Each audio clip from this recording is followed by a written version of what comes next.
My son thinks I am losing my mind because I keep hearing a heartbeat behind the library walls. He doesn't realize that I'm the one who put it there 30 years ago, and the wood is finally starting to rot.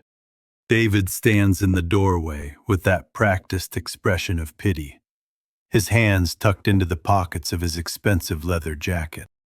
He looks at the stacks of leather-bound books and the heavy oak paneling as if they are relics of a failed era, rather than the bones of our family estate. "It is just the settling of the foundation, Father," he says.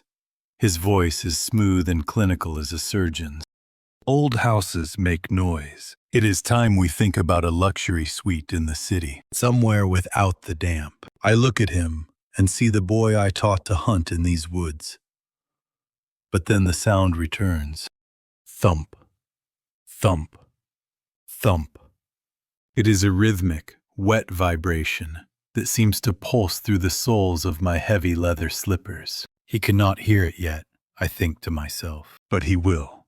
If the humidity keeps rising and the plaster keeps softening, the silence I bought so dearly will finally break. I turn my back to him and run my fingers along the spine of an old history text. The wood behind it feels unnaturally warm, almost like skin.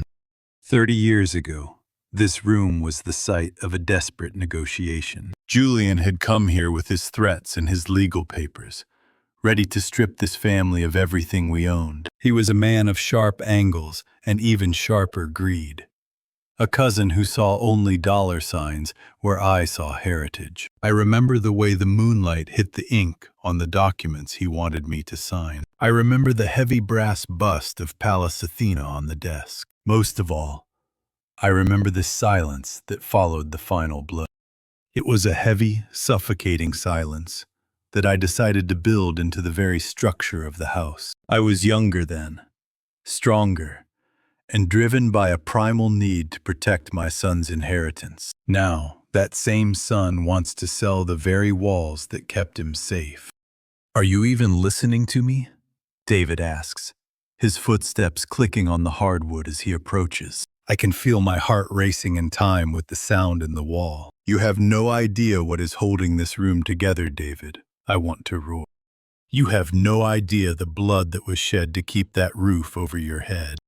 Instead, I offer a thin, fragile smile. "I am listening, David. I am just tired. The dampness this winter is getting into my joints." I spend my afternoons in the library, watching the wallpaper. There is a specific patch near the floorboards where the damask pattern is beginning to warp. The intricate vines are stretching, turning into distorted, reaching fingers. I know it is just the moisture, but in the dim light of the late afternoon, it looks like a bruise forming on the skin of the house. I find myself talking to the wall when David is at the office. "Be still," I whisper, pressing my palm against the oak. "Wait just a little longer. Let me finish my time here before you reveal what I did for this family."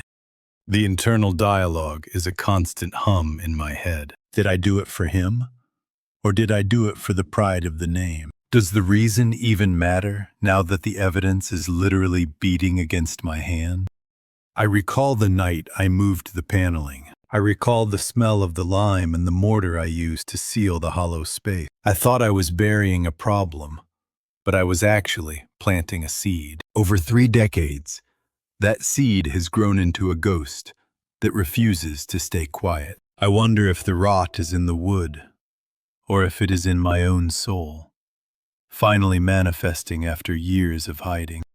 David returns the next day with a man in a gray suit. He is an inspector, carrying a thermal camera and a clipboard. They carry flashlights, poking at the corners of my sanctuary. "There is a peculiar scent in here," the man says, sniffing the air near the north wall. "Something like musk and old earth. It might be a plumbing leak, or perhaps a large animal has died in the crawl space and been trapped." I feel a cold shiver trace the line of my spine. I sit in my high-backed chair, clutching a glass of amber scotch, watching them get closer to the distorted vines. If they find him, They will take everything. The reputation, the house, the peace I have spent half my life cultivating. I watch David's face. He is looking at the wall with a new intensity. He is starting to notice the rhythm. He tilts his head, his eyes narrowing. "Do you hear that, Mr. Henderson?" he asks softly. It sounds like a heavy clock, but the timing is irregular. The inspector leans in, placing his ear against the wood.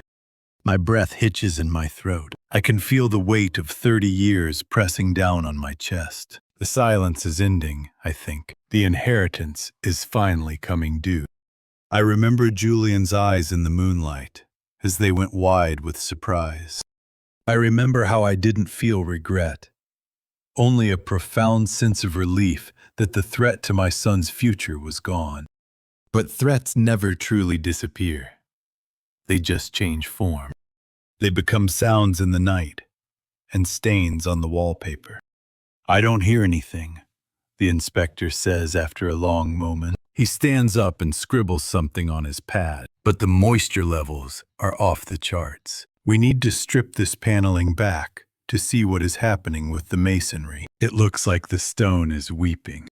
"No," I say, my voice sharper than I intended. They both turn to look at me. I realize I am shaking, the glass in my hand rattling against the wood of the side table. I try to soften my tone, to play the role of the frail old patriarch they expect me to be. "I won't have the library torn apart. It was my father's favorite room. It is sacred." David sighs, walking over to stand beside my chair. He places a hand on my shoulder, his grip firm and possessive. "Father, we have to. If there is rot, the whole floor could collapse. We are doing this to keep you safe. We want to sell the house for its full value, and we cannot do that with a rotting library." Safe, I think bitterly. I have been safe for 30 years because of what is behind that wood. Tearing it down isn't safety. It is an unveiling. That night, the storm arrives. It is a violent, thrashing thing that rattles the window panes and sends torrents of water down the chimney. I stay in the library, refusing to go to bed. I sit in the dark, lit only by the occasional flash of lightning. The heartbeat is louder now. It is no longer a dull thud. It is a frantic, wet, slapping sound, as if someone is trapped in a small, flooded room.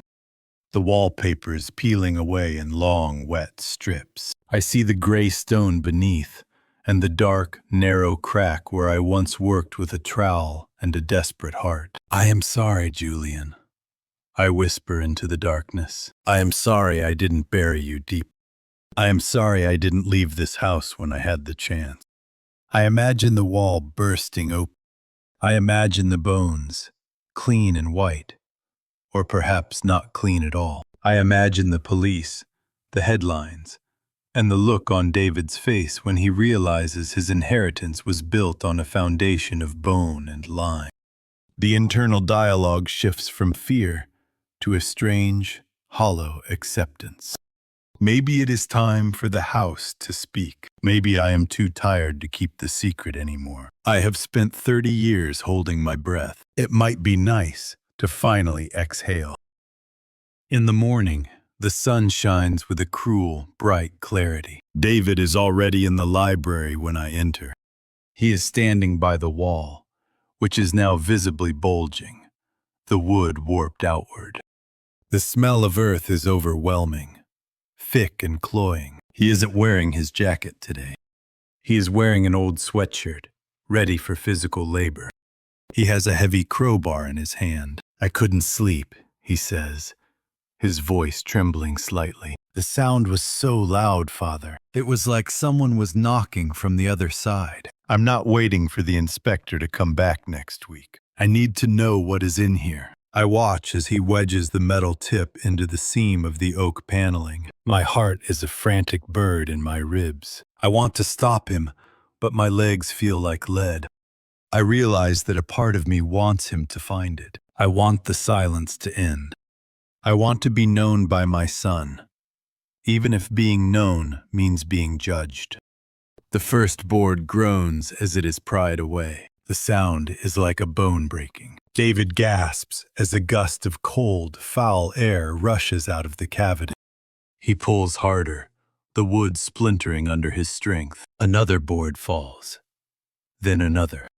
I see the dark space behind. I see the heavy, damp stones. And then I see the flash of something white and smooth.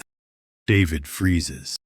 He drops the crowbar, the heavy metal clanging against the floor. He reaches out, his hand shaking, and brushes away a clump of dried mortar. I see it clearly now.